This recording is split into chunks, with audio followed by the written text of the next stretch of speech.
Nata dito ang burner.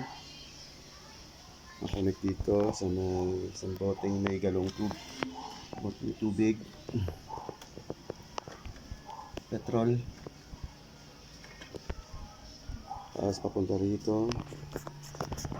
Galon, empty galon na nilagyan natin ng gate valve. Tapos nilagyan natin ng pito para malagyan ng pressure ng hangin. Natin. Try na natin ulit. Open natin yung gate valve.